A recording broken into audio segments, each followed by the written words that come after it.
ఆకాశవాణి ప్రాంతీయ వార్తలు చదువుతున్నది కనపర్తి రాణి. ముఖ్యాంశాలు: శాంతియుత జీవనానికి ఆధ్యాత్మికత అవసరమని ఆంధ్రప్రదేశ్ ముఖ్యమంత్రి నారా చంద్రబాబు నాయుడు పేర్కొన్నారు. ఎండల తీవ్రతపై వాతావరణ శాఖ హెచ్చరికల నేపథ్యంలో అప్రమత్తంగా ఉండాలని తెలంగాణ ముఖ్యమంత్రి రేవంత్ రెడ్డి సూచించారు. పరిశ్రమలు ప్రభుత్వ నిబంధనలను తప్పనిసరిగా పాటించేలా చూడాలని ఆంధ్రప్రదేశ్ ఉప ముఖ్యమంత్రి పవన్ కళ్యాణ్ అధికారులను ఆదేశించారు. ఆంధ్రప్రదేశ్ ప్రభుత్వ పాఠశాలల్లో అమలు చేసిన 100 రోజుల కార్యాచరణ ప్రణాళికతో 10వ తరగతి పరీక్షల్లో ఉత్తమ ఫలితాలు సాధించామని మంత్రి నిమ్మల రామానాయుడు తెలిపారు.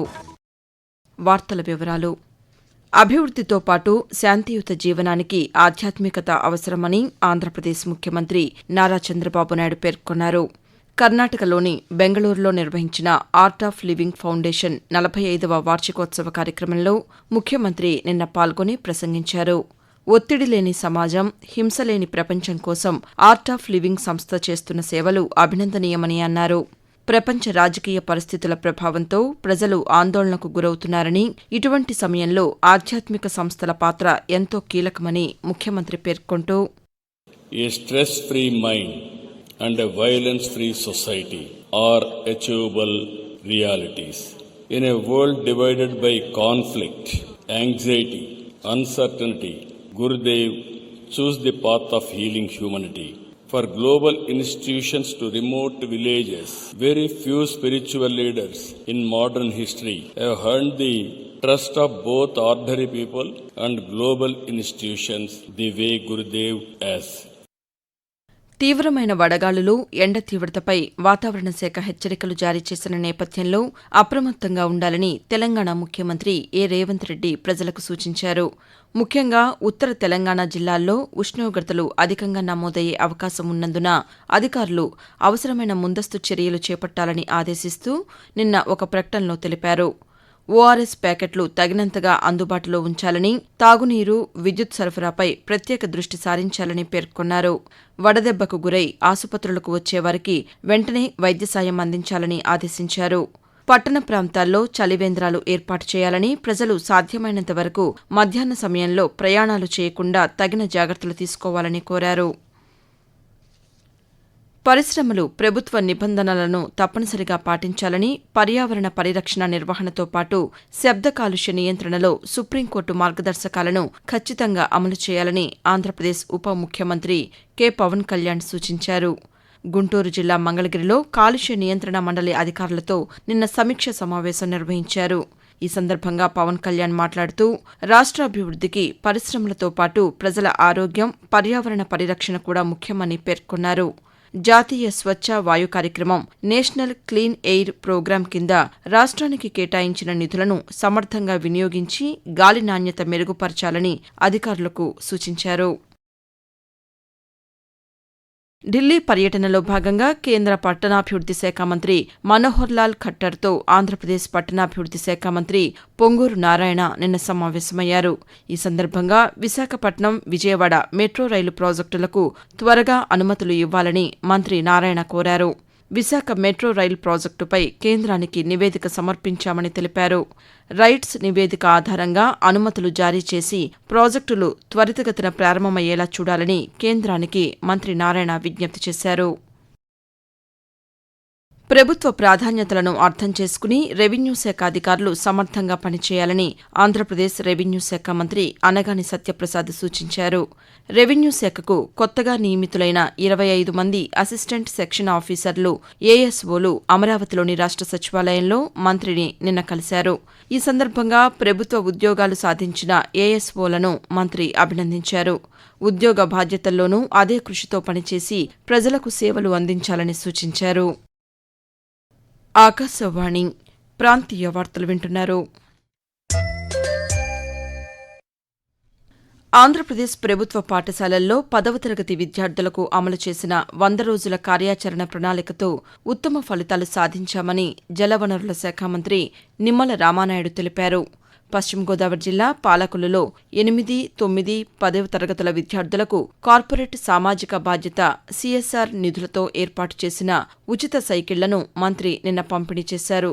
తల్లికి వందనం పథకం ద్వారా రాష్ట్ర వ్యాప్తంగా 67 లక్షలకు పైగా విద్యార్థుల చదువుకు ఆర్థిక భరోసా కల్పిస్తున్నామని ఈ సందర్భంగా మంత్రి తెలియజేస్తూ ఈ సమాజంలో మార్పు అనేది అది చదువు వల్ల మాత్రమే సాధ్యమవుతున్న విషయాన్ని, కుటుంబం స్థితిగతులు మొత్తం మార్పు రావాలన్నా అది ఒక్క చదువు ద్వారా మాత్రమే సాధ్యమవుతుంది ఈ ప్రపంచంలో. అందుకే ఆ రోజు ఆలోచన చేశాం, ఇక ఇండస్ట్రీస్, పరిశ్రమల ఏజెన్సీలు వాళ్ళందరినీ కూడా రిక్వెస్ట్ చేసి వాళ్ళ CSR ఫండ్స్ ని మీ అందరికి కూడా సాయం చేస్తే బాగుంటుంది అనేటువంటి ఆలోచన చేసి ఆ ఆలోచనకి రూపకల్పన చేయడమే ఉచితంగా మన నియోజకవర్గంలో సైకిల్ పంపిణీ కార్యక్రమం.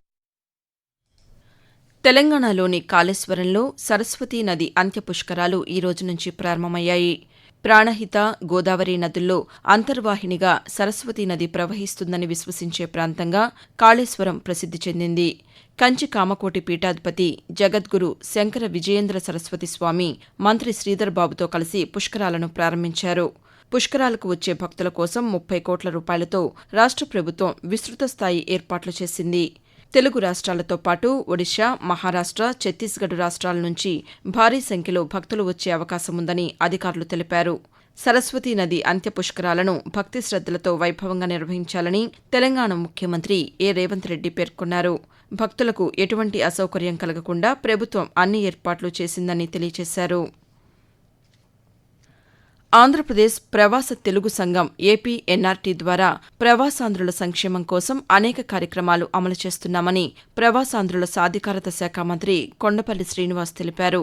గుంటూరు జిల్లా తాడేపల్లిలోని APNRT కార్యాలయంలో తెలంగాణ NRI సలహా కమిటీ సభ్యులు మంత్రితో నిన్న సమావేశమయ్యారు. గల్ఫ్ వలసదారులు, విదేశీ కార్మికుల సంక్షేమం కోసం ప్రభుత్వం అమలు చేస్తున్న పథకాలను మంత్రి వారికి వివరించారు.